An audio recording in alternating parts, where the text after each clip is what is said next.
All right. Me and Adam are here with another install um, of Coach's Conversation Cafe. We're live on YouTube today. I am going to make sure that we're recording here, so we got both going on already. Adam, we're ready to roll. Today we got a pretty good little conversation going on about building a culture. I've enjoyed these last couple of weeks. Looking forward to keep being able to talk and have conversation about things that we know will help and support the coaches um, anywhere really in the world. I feel like, but for sure locally, how we can help support them. I think that that's an important piece. Um, so we're not going to spend too much time today, you guys. We don't want to take up all your time. We just want to give you some nuggets today. So just thinking about culture or jumping right into the idea of culture, Adam, if you had to say a couple of hangups, like what are some hangups of building culture? And I'll go first on that, as you're kind of tossing that around a little bit. But some of the hangups that I know that I've experienced before is just going into a situation that already has something built, and it really doesn't matter what kind of something it was, whether it was good or bad. It's just that as people, I think we have a habit and a way of going about things that seems to fit everything in our life right now. And so when we go in to build culture, one of the hangups that I would say is just kind of dealing with things that are already familiar to the people who are already there doing it. Yeah, I would agree. It's good to see you again, Isaac. I think when we talk about a culture, and sometimes the biggest part that we get hung up on is really the lack of communication, right? Communication is so critical in building a culture, but again, making sure that we're consistent, right? I always use the word consistency because consistency is very important. And when you're trying to develop a program, let's say, for example, you have three levels, you have your freshman, JV, and varsity. At the high school level, it's going to be very important that you create that line of communication within all three head coaches and making sure that we're consistent. Um, Visiting with several coaches this past week, I had a chance to really talk to them about helping them build their culture and what is it that they need to strengthen that. And the first word that came out of the coach's mouth was communication. And I thought, wow, that's the head varsity coach talking about the lack of communication. And so you have the responsibility to really put together a strong structure that allows individuals to move freely, but at the same time, always circling back to make sure that we're all on the same page. Right. Yeah. Yeah. Communication is a really big deal. And as we cover some of these culture concepts, I would say, you guys get your notes out and be ready to jot some things down. You're gonna get a couple of nuggets. And the first one probably starts with the idea of, well, where do I start? So both you and I might have a different starting place, Adam, and we just kind of want to toss that around. But if you were going to begin, like just looking at starting to build a culture, where would you start? You mentioned communication, but is that your starting point? So really setting up what I refer to as standards of coaching, right? So standards of coaching really, it's kind of as I shared last week, talking about a three-prong approach, right? Where you have the students, obviously the student athletes, you have administration, and you have the parents or guardians. But letting the families know right off the bat, what are the expectations, and those expectations are laid out early on prior to the season beginning. For example, if you had a back to school night with your football program as an example, you'd have an opportunity to share that. But it doesn't stop there. It's just, you got to remember that it takes work. It's ongoing. One head coach today actually had a call this morning with a coach, and he was saying that he was so thankful for his assistant coaches because they're actually doing all the work. His role is to focus on the parents and focus on the players. And I thought, wow, that's great. So we're working on several programs right now to help support our student athletes locally. But one of the major parts was obviously getting the parents on board. And so we're developing a model to help support that. But really, to put it all together, it's really that that three-prong approach, as I mentioned, Isaac. And I think that the more that you can include the families through this conversation, it's going to make it much easier for you. So it was really neat and really refreshing for a young coach who's up and coming to come out and say that. I don't know if he just knew that he was talking to me on the phone but it was great because it was firsthand. His experience has been to communicate with parents, most importantly, but really getting administration and getting the student athletes involved. So you really take it in and set up that structure. It really can help solidify and continue your ongoing structure for really developing a strong culture. Right. Yeah, and probably paralleling those pieces a little bit, a couple of things that I would say, to tap in and start out with culture is everyone needs to know. And so I think if everybody needs to know, what your direction is, what the unified goal is, all of those things are very important to being able to get to some place as far as culture goes. The other part too, though, of that, and I think this will show up as you're asking yourself, what does everybody need to know? It's us being able to lead ourselves, as people. So when we go to set a culture, it's often hard to say to maintain or for a culture to even sustain itself if the leader of that culture hasn't established the pieces in them that they intend to be replicated. And so, the idea that says, man, I got to lead me first, we always talk about that, and it never stops. And even when we go to start to build a culture somewhere else, there's this inside out concept that really needs to be brought up. And I think it's also a good starting space. And that's having the right mindset, like you were alluding to with that young Right. coach talking Well, about. that's a very good point, Isaac. And I think, understanding your student population would be the most important part, understanding your demographics. So especially being a head coach, spending many years coaching, I spend time driving through my neighborhoods in my community and really understanding the types of students that I was, that were going to be coming and playing for me, and that I was going to be serving them and their families, and making sure that they understood that it was mutual, but that I understood where they came from, and understand some of the barriers, some of the situations that they've come across.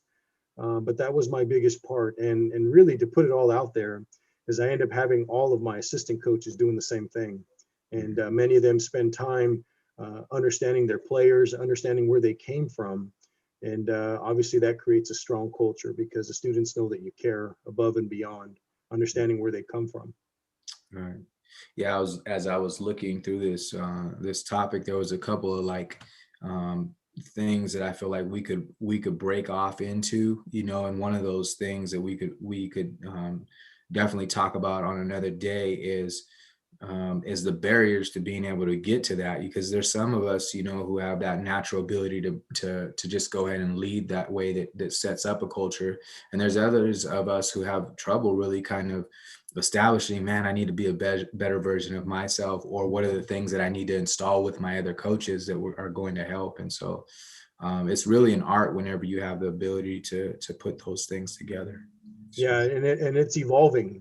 Even all coaches, Isaac, you've coached for many years, and you know that as a coach and as a head coach, you had to evolve. You had to understand the various settings that you're serving in terms of the student athletes and the site that you were coaching for.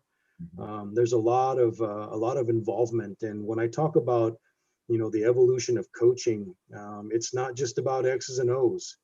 It's about really diving in and really understanding the students that you're serving. all right. Yeah.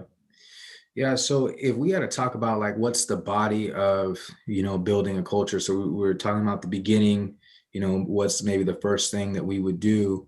And we're kind of starting to get into this a little bit, but what are some of the pieces of culture that you think would be important? If I'm building a culture, what are some things that have to be in there? And they might not be in a certain order, but what are the things that have to be in there? And I'm going to throw out one, and then we'll just kind of trade off a couple of them.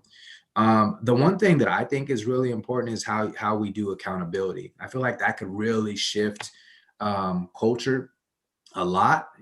So if you're paying attention to the behaviors and really reactive to behaviors, you know, and we could take that all the way to the film room. But in general, if you're constantly responding to behaviors and how they interacted or how they're interacting, I think that starts to, I know this from initially coaching, like when I first started, I was reacting to all the behaviors that happened, everything that happened, you know, and I think the switch over in our culture happened because we're able to focus more on what's going on right now and where do we want to be, right? And so that accountability turned into to the athletes being more involved in mastering their craft, which for me in that scenario was basketball. It turned into to them maybe having a little bit more control over what was going on, because it wasn't about just me yelling at the last moment.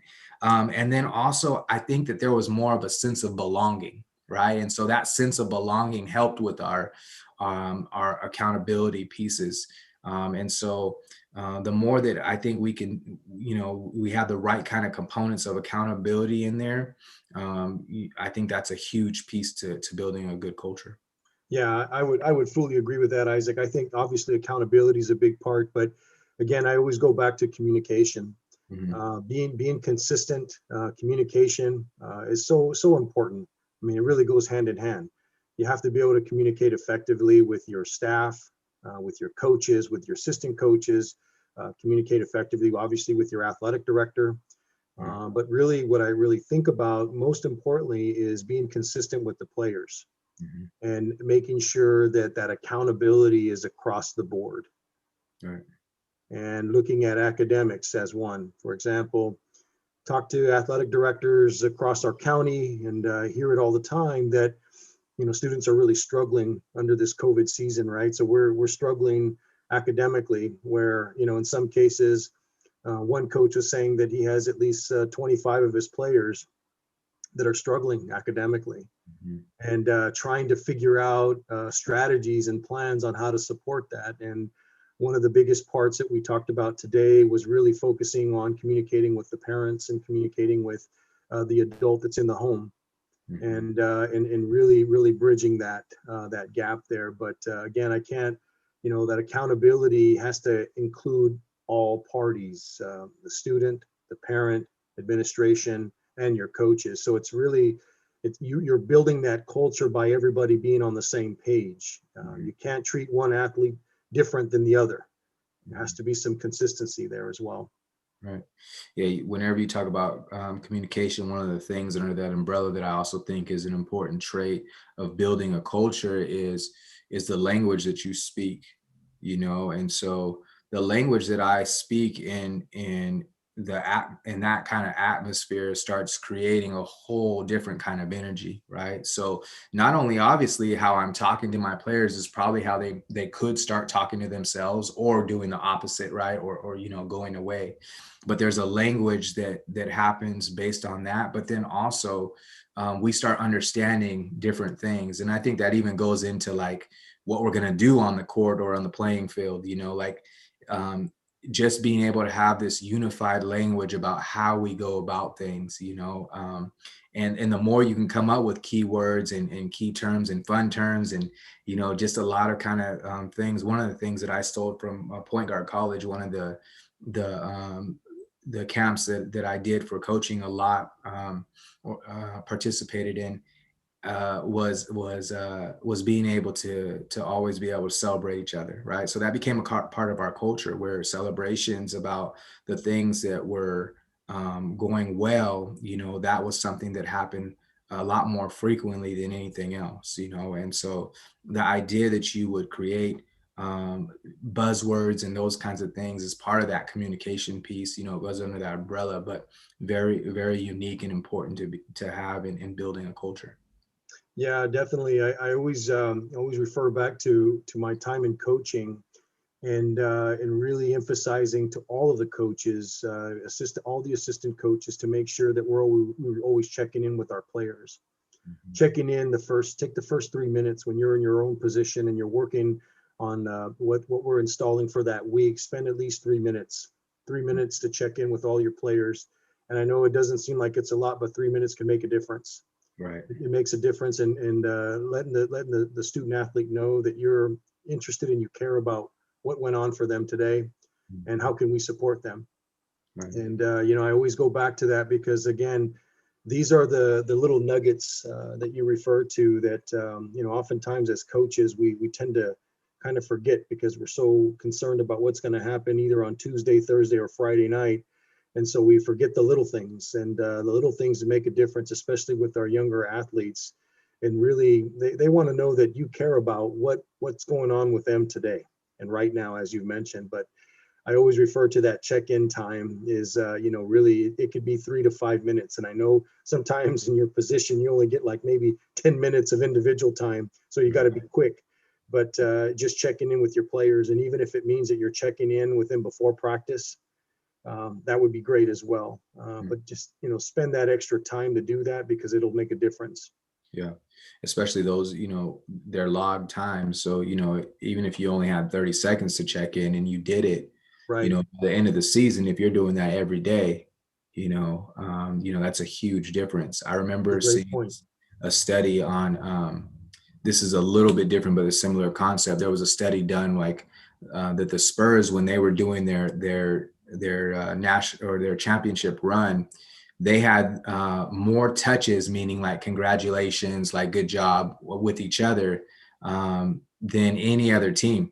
And I don't know who decided they were going to stat that because that's a lot to stat. Yeah, I mean, that's impressive. But they had more than any other team. And so what does it tell us? To me, it tells us that that interaction piece or those interaction pieces could mean the difference, between winning and losing in a lot of cases. But even if it didn't mean like we end up with a championship, it means that I think that it also can make a difference for these people that we're guiding and leading.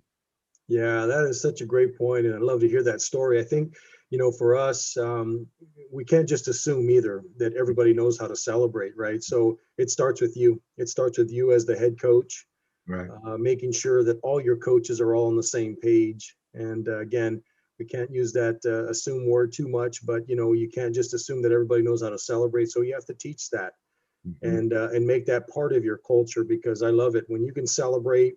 You'll see the difference on and off the field.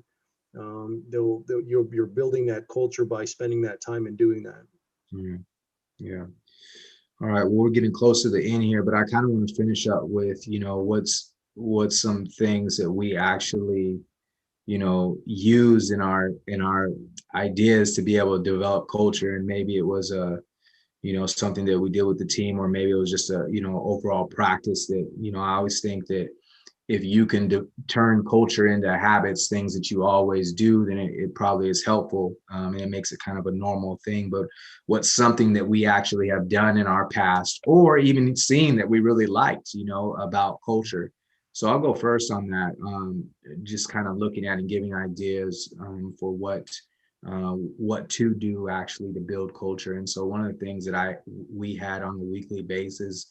Oh, it wasn't weekly, actually. I think it was probably once every other week. What it was is we didn't have gym space at a certain time. So we would flip. This is something that we added initially because we didn't have gym space, but I think overall it did a number on our culture. So it was called leadership training, where we would go in. I just pulled up as I was, reviewing some of the culture stuff that I used to do, but I just pulled up, it was a practice plan of leadership training, so everything was to the minute. We come in, we would have a dance off. We would go have a paper, rock, scissors tournament. So we always had a trophy for that was, glued together. We'd have film review at that same time, break down a couple of things. The whole program was in there. So they all knew like what were our defensive strategies, what's something, what are all the things that we do. We always have a word that we would discuss as far as our vocabulary would go. We also had something called improv. So basically, and this is all about building, team building things that help to get us out of our norm. But where two people are acting like something different, and even the coaches would participate. So we weren't exempt from being a part of the culture. It wasn't top down, but it was just a really good time. And it was all about focusing on, and we would read different excerpts from books that would help us focus on our leading ability. And we just had it, done in a certain, I think it was about an hour and a half that we had that leadership training with all three levels. This is when I was a high school coach. And so yeah, so we had that hour and a half that we would do 2 to 3 times a month, probably. It ended up being, and to me, it was a fun experience. And honestly, we're not on the court at that point in time. It's a totally different environment. Right. Initially the young ladies would come in kind of shy, but eventually everybody's looking forward to it. So anyways, that was a huge culture build for us. We called it leadership training. It was focused on building leaders and the things that we need to do as leaders, but that was a part of what we wanted to do to build our culture. Yeah, well, that sounds great. Well, one of the major things that we did, we just did it daily. So at the beginning, as all the coaches would arrive, we'd have all the players horseshoe it up, right? So we'd get around like a horseshoe, where everybody's facing each other. Everybody had a chance to look at one another. And I would spend time, obviously, with the players early on. So before practice, that was my check-in with everybody.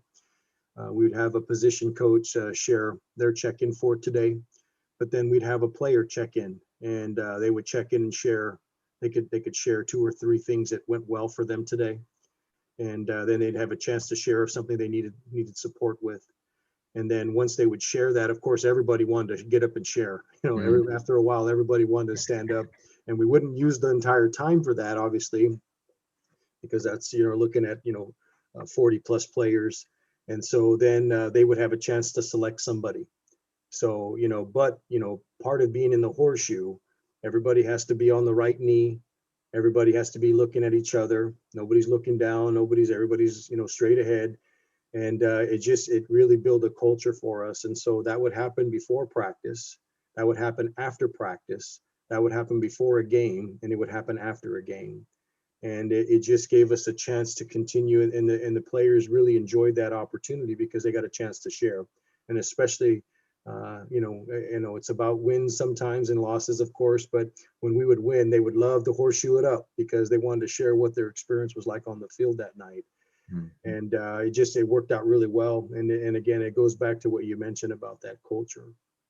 I really felt it was important to do something every day because I wanted them to know that we were going to be consistent in everything that we're doing, that everybody would have a chance to share. So again, I love the check in, check back. I love that kind of stuff because again, it's like you mentioned, a few seconds here can come up to, by the end of the year, can be more than an hour or so, maybe even more than that, obviously more than 1 hour, but it would give you a chance to really know that you've made the connection. And, several of the players that I've seen now that, graduated several years ago, that's what they remember the most, is spending that time at the very, very beginning of practice and being able to share.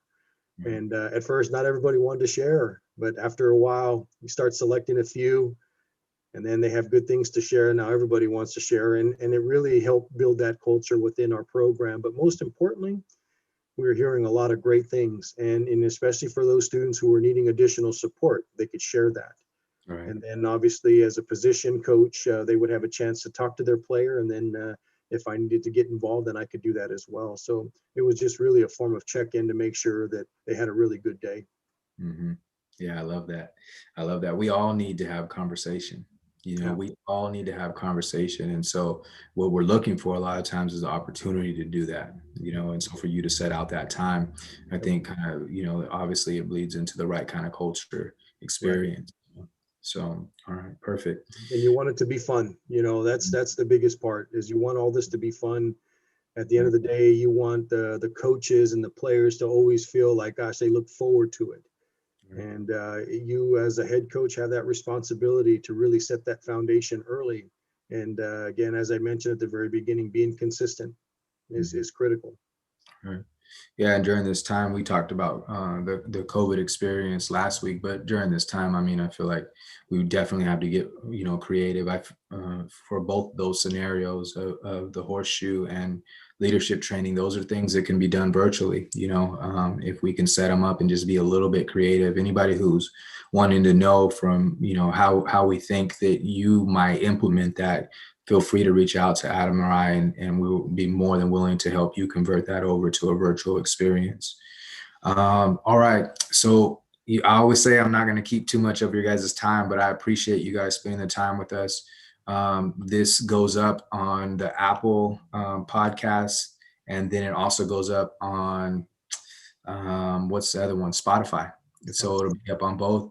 It's already live on YouTube, so you'll be able to catch it. We'll be back next week. Interestingly enough, culture really begins with us as leaders and how we're going to do things. Next week, we're going to actually be talking about that, which is, making sure that you're getting your home right before you go out and try to produce a good program. All right, you guys, have a good day, and we'll talk to you soon. Have a great day. Thanks.